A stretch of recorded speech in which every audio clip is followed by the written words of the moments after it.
The Trojan War, an epic of love, wrath, and inevitable fate. The Trojan War belongs to those myths that never truly age. Although thousands of years have passed, it still moves hearts.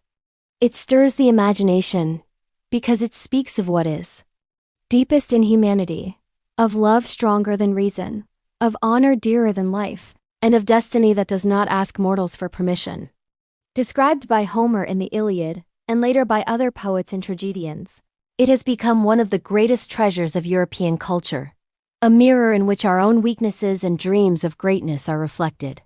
It all began with a single apple. At the wedding of Peleus and the goddess Thetis, the goddess of discord Eris was not invited.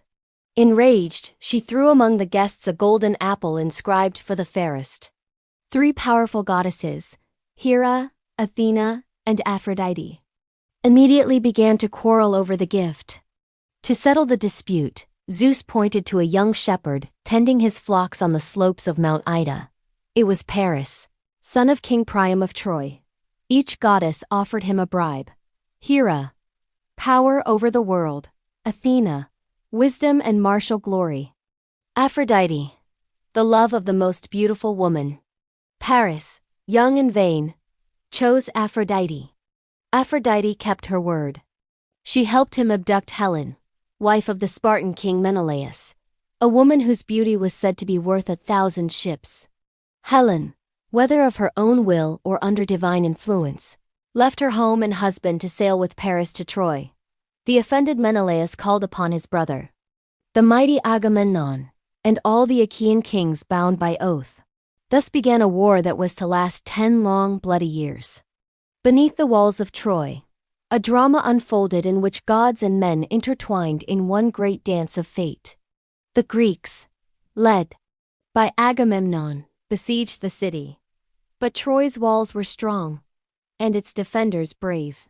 The greatest among them was Hector, son of Priam, husband of Andromache, father of little Astyanax. On the Greek side shone Achilles, son of the goddess Thetis, almost immortal, with uncontrollable wrath and pride greater than entire armies. It was Achilles' wrath that became the axis of the entire story. When Agamemnon took away his captive, Briseis, the offended Achilles withdrew from battle. Without him, the Greeks began to lose. Only the death of Patroclus, Achilles' beloved companion slain by Hector, brought him back to the ranks. Then one of the most magnificent and saddest duels in literary history took place. Achilles killed Hector and in a frenzy of grief and revenge, dragged his body around the walls of Troy.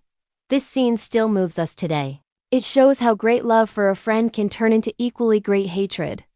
The Trojans fought to the end, supported by gods who favored their side. Apollo protected Paris, Aphrodite shielded her beloved, and Ares sowed destruction among the Achaeans. But fate was merciless. After Achilles' death, struck by Paris's arrow in the heel, the Greeks realized that Troy could not be taken by force. Then Odysseus, the cleverest of kings, devised a stratagem. They built a huge wooden horse. Inside it hid the best warriors. The rest of the Greeks pretended to sail away. The Trojans, despite the warnings of Cassandra and Laocoön, dragged the horse into the city. At night the Greeks emerged from its belly, opened the gates, and the army returned. Troy fell. The city was plundered and burned. Priam died at the altar of Zeus. Andromache and little Astyanax were taken captive. Helen returned to Menelaus. Many Greek heroes never saw their homeland again. Odysseus wandered the seas for 10 years, and his own wife murdered Agamemnon. A war that began with love ended in a sea of blood and ashes. Yet the Trojan War is far more than a tale of siege and deception.